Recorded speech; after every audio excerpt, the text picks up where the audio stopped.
Hello everyone, thank you for tuning in. Again, I'm Kaylee Bateman, the Managing Director, Community and Partnerships at SheCanCode. And today we are discussing leadership unlocked tips and insights. With me today, I've got the incredible Annika Bizon, newly appointed Vice President of Product and Marketing for Samsung's Mobile Experience Division in the UK and Ireland. And she's here today to explore how bold female leadership is reshaping the tech landscape. Welcome, Annika. Thank you so much for coming on and chatting with us on Spilling the Tea. Oh, absolute pleasure. Thank you for having me. It's lovely to have you on here. I have so many questions that I want to ask you, but can we get started with a bit of background about you to set the scene for our listeners? Yeah, definitely. I mean, let's start with the family side of it, because that's actually, then we'll talk about work. So I'm a mother of two. I have two girls who are both fast expressing their way into teenage years, although they think they're about 20 already. So I'm a mother of two. I have worked, most of my life was actually for media companies. So I worked for 20th Century Fox, Universal Pictures in various roles, from sales through to marketing through to sort of commercial leads. And then moved across into 3 Mobile.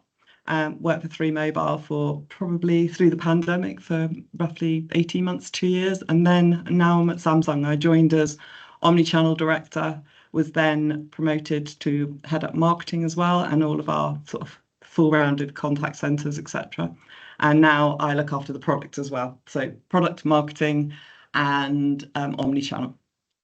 Amazing. And what about your route into tech? What was that like? Were you that yourself? Were you that teenager that was kind of like, this is what I'm going to do, I'm going to go into tech, I'm going to take computer science? Or were you one of those people that just fell into your career and then fell into tech and it's the best thing that's ever happened to you?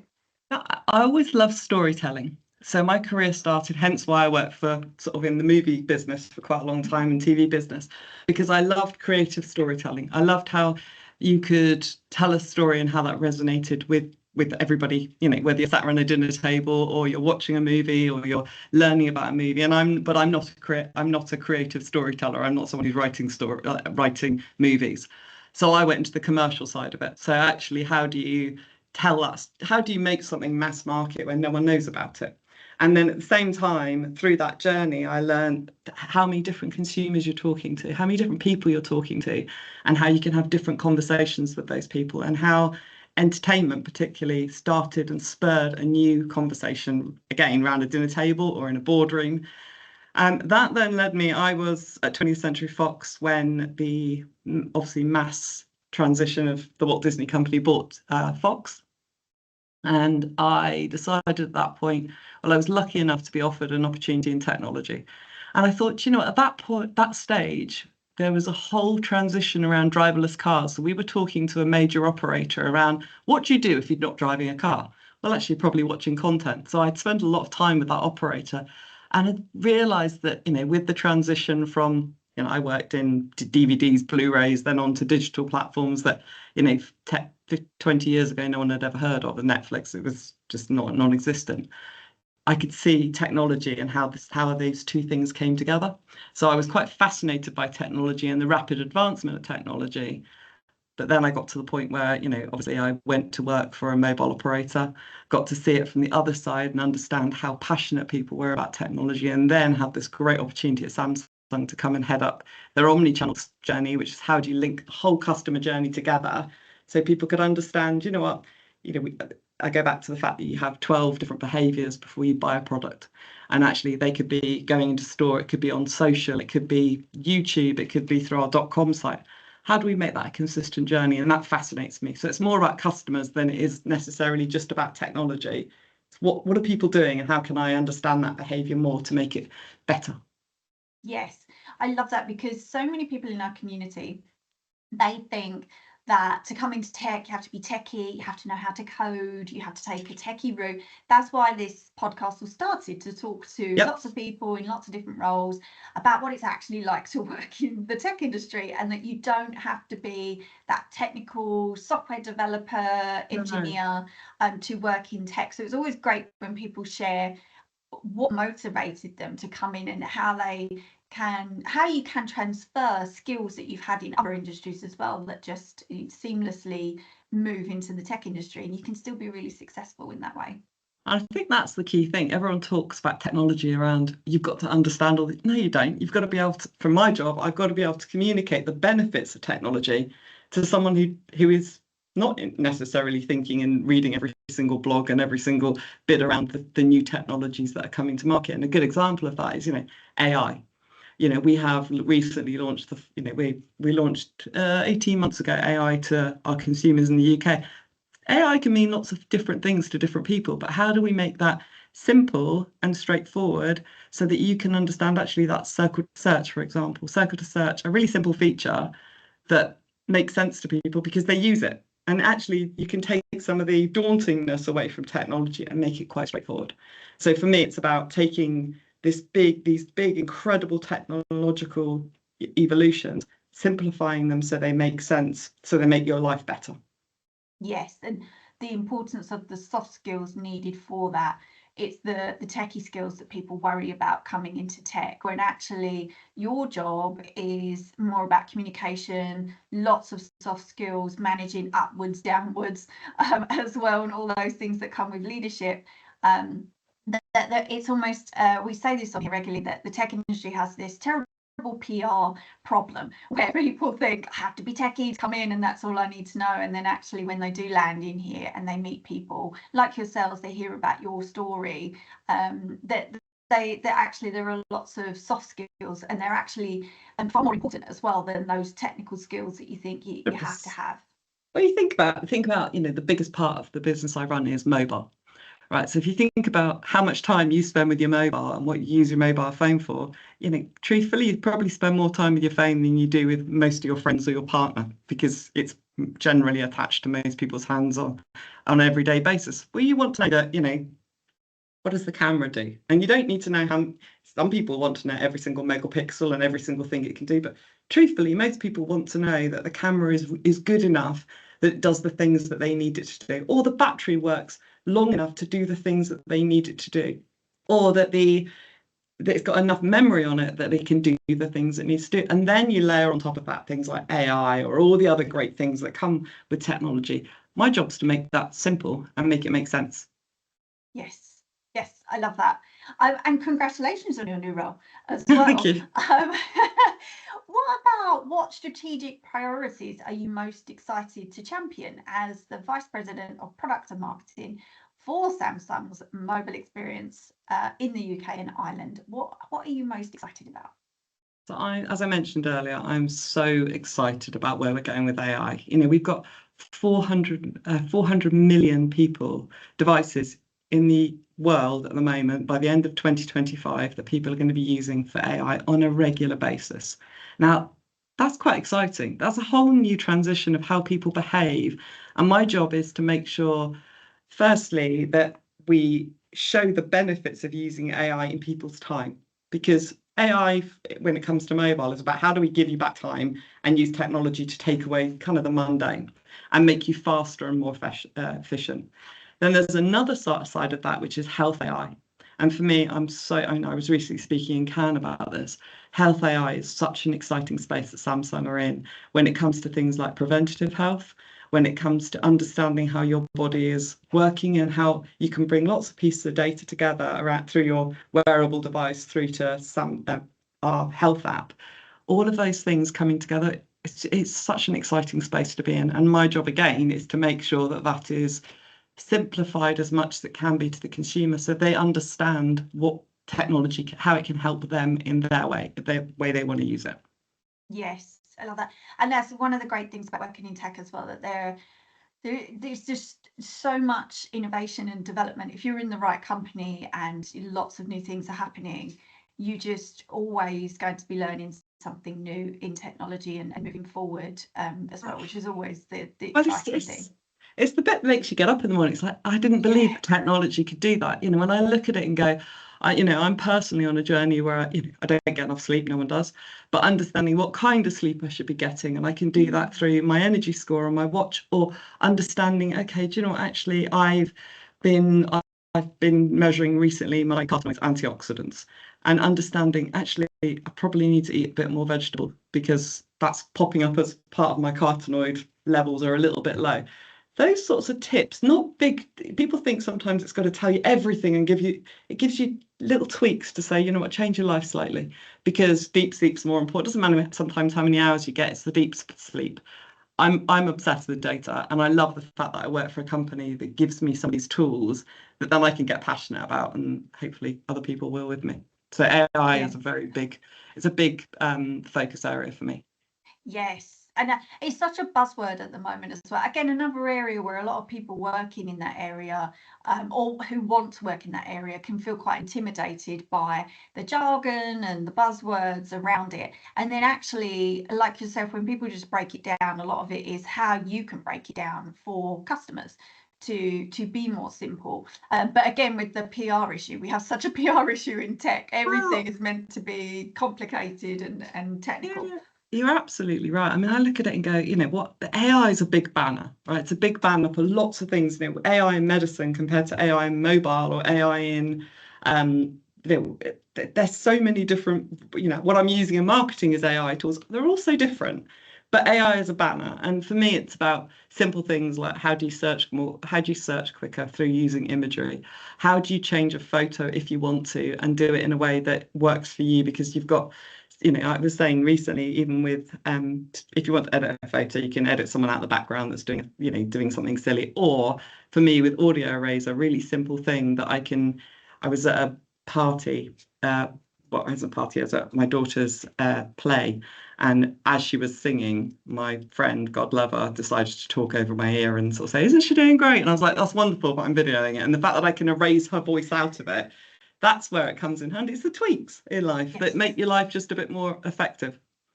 Yes, yeah, and the fact that that improves people's lives and actually seeing how you can use it in action is our community sometimes asks us about that as well. We work with lots of fabulous corporate ambassadors who I get to chat with their ladies, and they all say when they work at companies where you can actually see what you're doing for those customers and the difference it makes. Like you said, that's what gets you up in the morning. You know the difference that you're making for your customers through the technology that you're building, and that is the inspiring thing about working in tech. Not necessarily, even if you do have one of those jobs where you're sitting there coding day in day out, it's actually the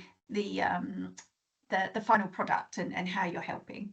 And also, you know what, I go back to I work in technology and isn't that one of the wonderful things that I get the opportunity to try and change the narrative around exactly what you said, that everyone thinks you're I mean, I'm not a coder. Right? I'm not going to pretend in any way, shape, or form I'm a coder. My job is to make things consumable and make them make sense. And that's a great fun place to be when you've got all these incredible pieces of innovation and technology coming to you. How do you make that simple? How do you make that make sense? And how do you look at it and go, I'd buy that because that makes sense to me. And I always look at it through my own eyes or my friend, you know, people I know is like, what do you understand about this? What makes sense to you? What do you want? And then transferring that into the space I work in is really exciting. Yes, definitely. And I wanted to ask you a little bit about your experience of being a woman in tech as well. So you've navigated and you've thrived in a traditionally male-dominated sector, obviously tech. Can you share a pivotal moment when you had to push past bias or barriers and what that experience taught you about effective leadership? See, I'll probably step back into when I worked in film because that was also, you know, quite a heavily biased industry when it came to sort of gender. What I would say is many years ago, I was the youngest sales director at a film studio. I'd just been really recently promoted. I walked into a room and there were probably 8 slightly older gentlemen in the room. And the first time I came in, it was a cross studio meeting. Everybody sat there and, you know, everyone was very nice. And he said, "Oh, Annika, you take the notes." And I went, "Yeah, no problem," because I assumed I was the newbie, therefore you take the notes. Second time I came to the meeting, they said, "Annika, can you take the notes?" And I went, "Why don't you have a pen?" and handed them my pen. Now, what I'd say from this, it was so naive in my head because I was so young and so nervous. Truthfully, it was just an obvious thing to say, "Oh, don't you have a pen? Here's a pen." Versus what I didn't know I was saying was the underlying message of it stops here. Yeah. And it never happened again. And now they all, I know some of these people years on, and they're like, watch out, she's always got a spare pen. But the point is, my experience is, one is keep things relatively light, because actually, but call it in the right way. And and I've always learned through my career to be very honest and very straightforward about things, and not be afraid to say what I think in an environment if I think it's wrong, at the right time, in the right way. Yes, I love that, and definitely calling it. Definitely. I actually spoke to a guy who had a similar experience, but from his side, he noticed that that was happening to a woman in the boardroom that he worked in, and I remember he was chatting with us at SheCanCode, and he said, I almost just wanted to know, a lot of men might feel like, how do I call that out if I see that happening? And it was with the note taking. And he said, I had to almost point out, like, has anyone noticed that the only woman in the room, she takes the notes every week? Like, why don't we rotate that? So him calling that out, he almost wanted to share that message. More men should be able to call that out as well. Because if you're quite young and you're feeling like, I don't know how to do that, or how do I keep that light, or is it gonna jeopardize my career and my next move if I do speak up and say something, another man in the room noticing and speaking up for you can really make a difference in that environment. 100%. And I think you've got to, I've always been a big advocate of just being straight. Like and what I mean by that is being really straightforward in my language, which is like, no, sorry. And I've learnt that through the fact that, firstly, you have to prove yourself in an environment. Once you've proven yourself in that environment, then you can have more of a right to push back really hard on some of these things. And where I see that behaviour, it's quickly stop now, because technology isn't necessarily, as an entire industry, it's not got a huge female bias to the level it needs to. However, it's on the right journey and it's on the right path. And that's part, I'm really proud I work for Samsung, and they've recognised me, to lead some of that. And that's a huge responsibility I see in two different areas. One is make sure I do a good job. Secondly, make sure I'm paving the way, because I do believe, like, empowered women empower women. So if I'm empowered, I've got a job to do to make sure I take people with me, because that hopefully will be my legacy one day. Yes, definitely. And talking of paving the way, Samsung has a mentor program called Women at Samsung. How do you approach mentoring junior colleagues when we talk about paving the way? And what specific initiatives have had the biggest impact on female talent retention and growth? So I think there's a few things. We obviously have, great groups like Women at Samsung, which is all about supporting women on their journey. We have a mentor scheme that sits in the business. I believe on top of that, there is a little bit about you've got to power the community. You've got to power people up to understand they have a voice. And I've done personally a load of different breakfasts and lunches in the office with smaller groups of women, so they can ask me honest questions about some of these things, and have that, because I've had two children, I've been out of the workplace, I've come back from the workplace, I've done, I've worked in industries that aren't naturally over female. And with that, there's little tricks and tips that you get on the way. And there's also the moments where someone just needs to ask the question, like, how did you do that, Annika? How did you approach it? Or what went wrong? And, we always talk about everything being perfect. It's never perfect. It's a journey. And the journey we're on has to have openness around it. And I'm a big believer in, if you just talk it straight and be honest with people, as like, this went wrong for me. So many years ago, there was not such a thing as flexible working. So I came back from maternity leave straight back into a full-time job that meant I left, also was abroad for 1 week in every month as a new mum. What that did to me, how that affected me. Having that open conversation means that the conversation becomes normalized, and the more you can normalize a conversation, the easier it becomes for people to go, okay, it's okay. And I think, for me, everything starts with normalizing conversations. Yes, I love that, especially talking about things that have gone wrong. My gosh, it's so much better to share true, honest stories, because a lot of people are feeling a certain way. They're all, journeys are very different, but a lot of people have similar experiences and feelings, especially when they move into leadership, and what that feels like, and yourself and your own experiences of, you know, going away for a month at a time, and wondering if you had said no to that, like how that would have been taken. What was it? I hear a lot on here from our community as well. When you step into leadership for the first time, it's quite a lonely place as well, because Very you lonely. don't have people to share things with, because you can't. And so it's kind of, you have all of these worries about, everyone suddenly expects me to know everything and I have to have the answer to everything, which is also total rubbish, but I can't share that with anyone either. And so many Yes. people have felt that way. You're so right. I mean, I look at it and go, most people, you know, I'm generalizing here, but I do believe this, particularly if you're promoted from within. I think it's even harder when you're promoted from within. We've all gone through a phase of imposter syndrome at some point in our career. And actually, you know, I spent a lot of time with someone I previously worked with, helping her, because she was absolutely brilliant, brilliant. Her biggest downfall was that she didn't believe it. And so when she didn't believe it, everything, and you know, literally to the point where she'd phone me up and be like, Nika, I feel like this. And it's like, no, no, no, no, no, no, forget that.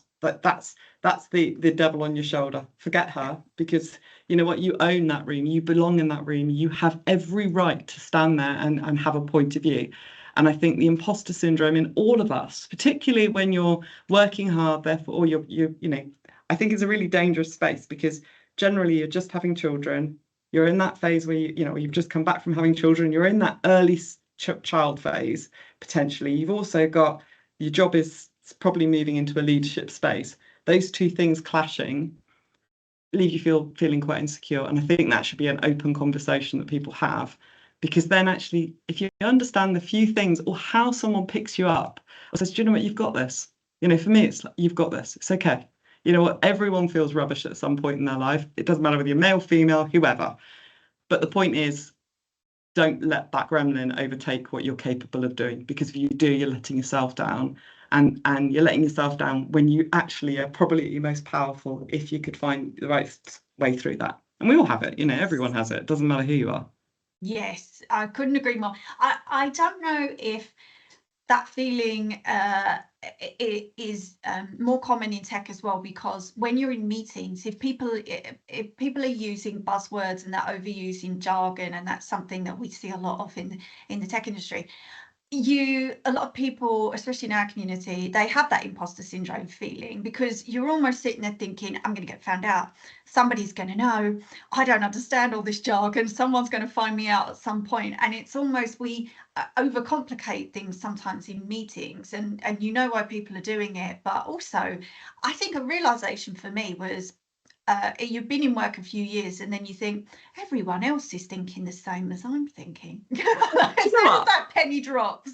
It happened to me years ago, where I was sat in because it doesn't matter which industry you're in. I think there's always buzzwords and acronyms that people use, and you're like, and also I came from one industry to another industry, and the same acronym was used for a completely different set of explanations. So I was like, I thought it meant this, and actually it meant something completely different.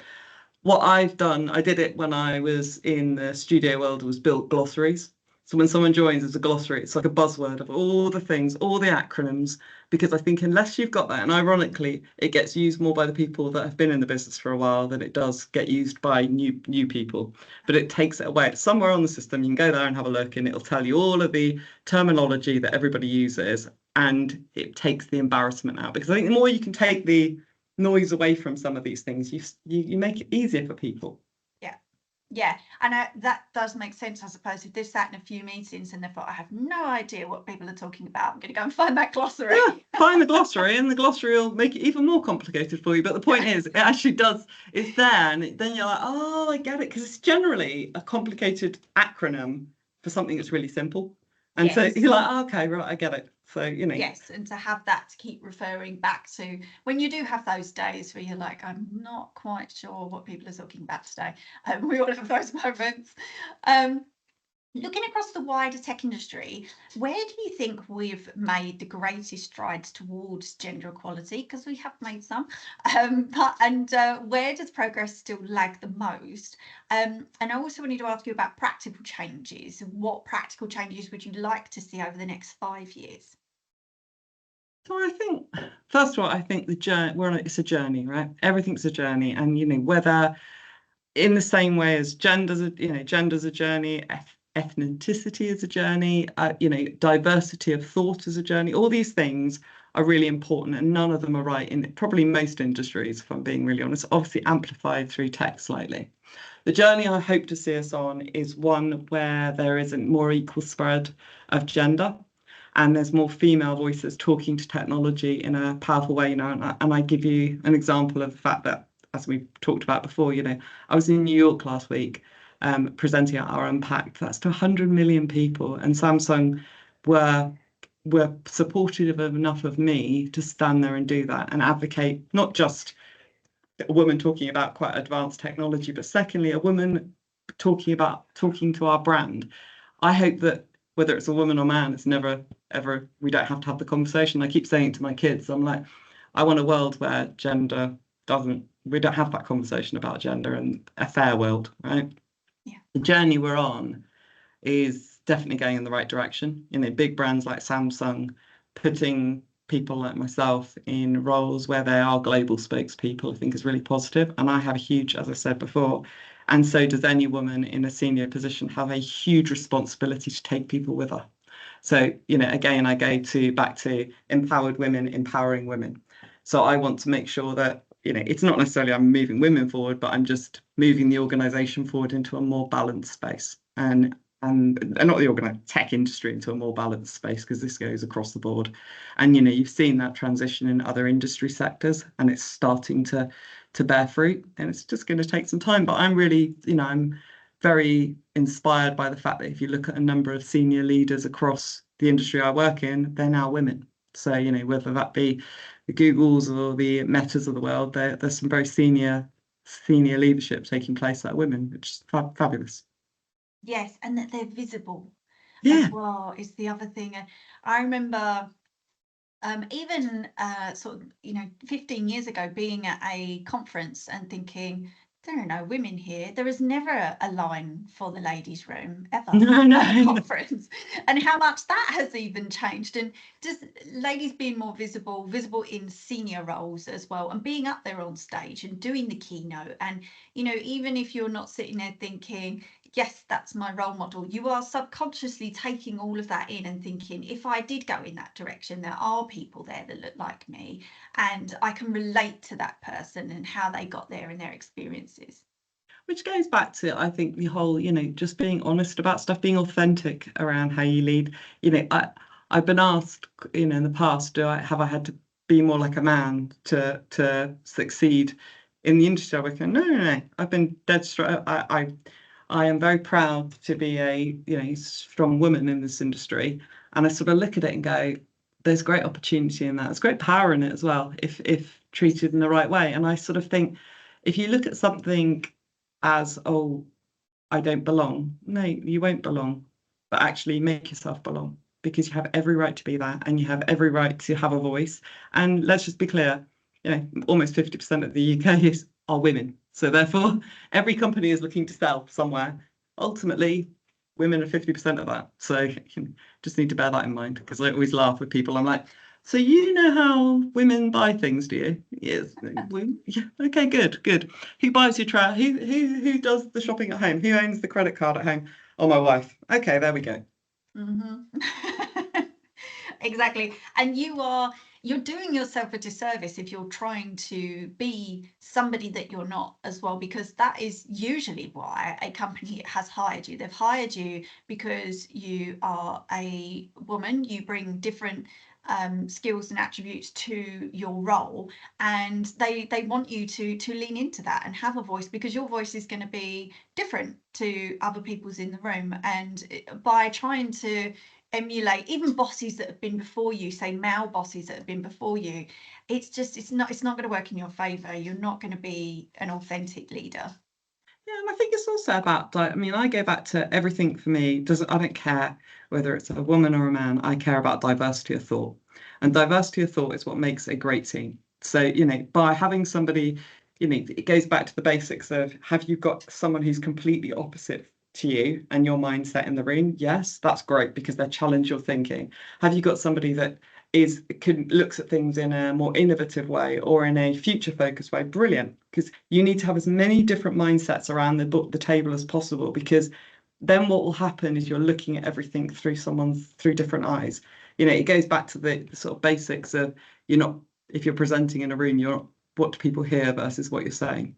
And I think it's goes back to how you bring your teams together, how you lead a team. My job is to build the best team and then get out of the way, being totally honest. And it's simple as that. It's like I'm there to provide air cover, I'm there to support, and I'm also there to be the most honest I can around when we're going off track or we're on track, and how we navigate that route. But I want the best people beside me, and I don't care whether men, women, I don't care. I don't care. I just want the best people that are on the journey with me. Yes, and I had somebody tell me that a story around nationality and diversity of thought as well, and that they worked at a payments company, and they said just having different voices from different countries really helped one of our projects, because we were talking about something we were going to do in Europe, and we were like, oh, this sounds great. And then this American voice just piped up and said, we would not use that in the States. That is not how Americans would use their phone and make payments. And just for somebody to jump in and say there'd be a really big cultural difference of how we would use this. And that's Makes the such a key thing. difference. Everybody's different. Everybody's different. And everybody, doesn't matter. And when I say I don't care whether it's male or female, what I mean is I care about the mindset of how people think. And that's what I want to nurture and I want to develop and I want to see grow and expand. And I want to make sure that, there is fairness around the boardroom table. And I'm very passionate about that. Very passionate. Yes. And we've already touched upon this as well. Another topic that you're really passionate about is AI. But I wanted to ask you a little bit about Samsung leveraging that. So AI is reshaping virtually every product category at the moment. How is Samsung leveraging AI to democratize mobile technology? And what safeguards are in place to ensure these innovations remain accessible and inclusive for all users? Sorry. First of all, I think the exciting thing about AI is that AI is leveling the playing field. It's democratizing. So what I mean by that is if you have AI, it'll give you I get asked often, will I lose my job to AI?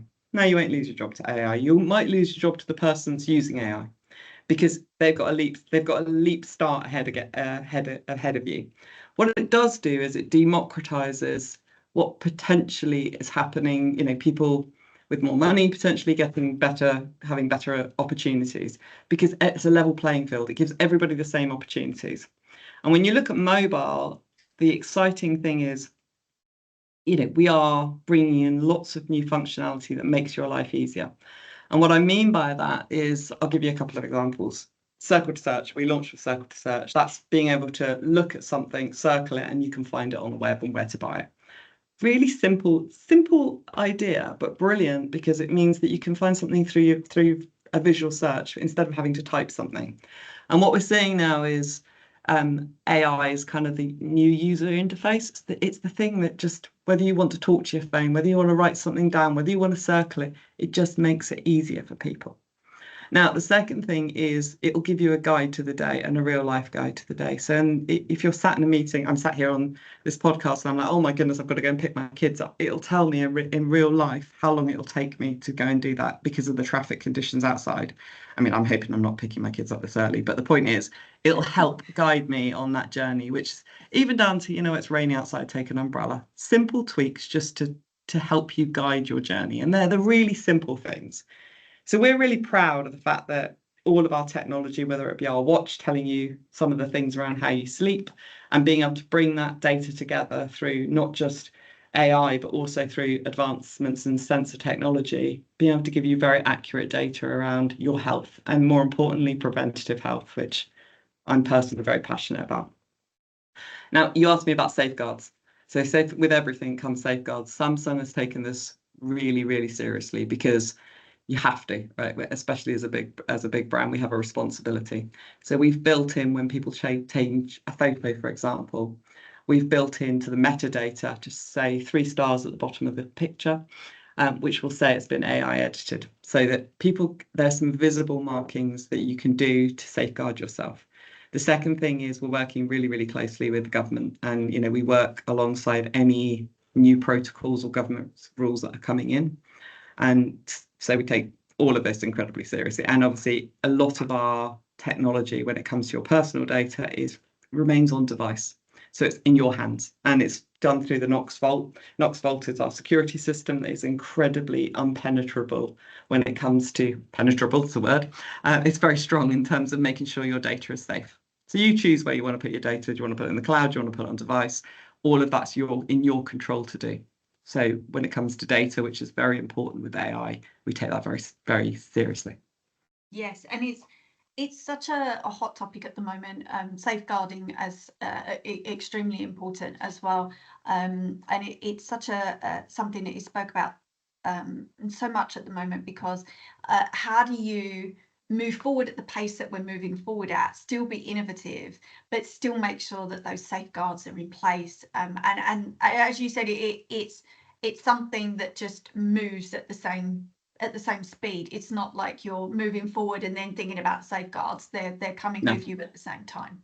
I think when you are a big brand like Samsung, you have a huge responsibility to make sure that you look at everything through the nature of it. We have to, right? We're dealing with people's personal information. We're very, very responsible when it comes to that, because that's the foundation of your business. You can have the best technology, but if you haven't got security sat behind that, there is, that's the baseline, basically. Yes, exactly. And I could talk to you all afternoon on this topic, especially on AI, by the way. But I wanted to ask you, what advice would you give to young women, whether engineers, marketers, or entrepreneurs, who aspire to leadership roles in tech, but they worry that perhaps the odds are stacked against them? I think this goes even, it goes to tech, but obviously on a more broad level. And I've been asked before, what advice would I give myself? Because I think if I look at the younger version of me, what's the advice? I think the advice I would say is, one is, don't take yourself too seriously. Try it.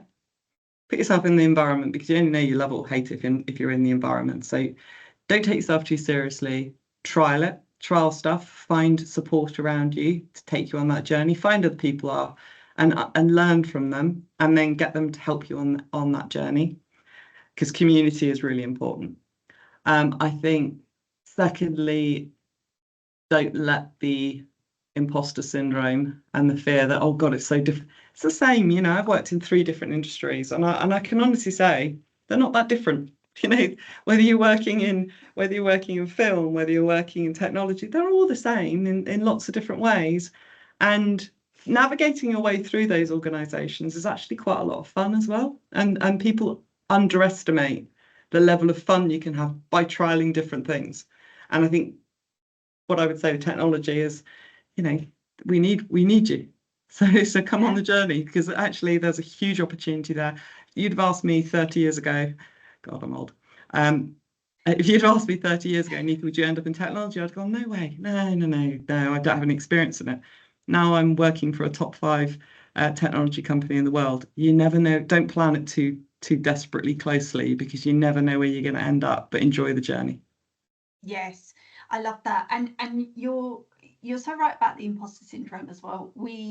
There's a balance with imposter syndrome. I think that it's almost healthy to have a little imposter syndrome, but like you said, don't let it take over. But if you were to lose that entirely, it's almost, you would stop learning and stop, being curious and wanting to learn more. Oh yeah. I think you're 100% right. If you're not scared a little bit every day of what you're going to do, and what I mean by scared is not getting up scared of someone, scared by, oh God, I've got to go and do this. How do I do it? Then you're in the wrong job. It's time to move, right? But so for me, I get up in the morning and I'm like, oh, I've got this problem. How am I going to go and solve it? What am I going to do? That's the drive. That's the exciting part of the job. What I mean by imposter syndrome is thinking you're not good enough to do that job. We're all on the learning curve. Doesn't matter what the day I retire, I'll still be on the learning curve. And if I'm not, then I've failed. Everything in your life is about a learning curve. And you've got to be enjoying that learning curve. And that's important. Definitely. And sometimes that enjoyment comes from landing in the right company that enables that feeling as well, that feeling that you have every day. Like you said, you wake up, you think, I've got a problem, but this is how I'm going to do it. And you don't always feel that way at all companies, but feeling that you are at home and that you can progress and keep learning is why some companies keep people for a really long time. Not only do they find the women in tech, they also retain them as well, and for good reason, and how they feel. I think that's your sense of purpose, right? We all need to find us.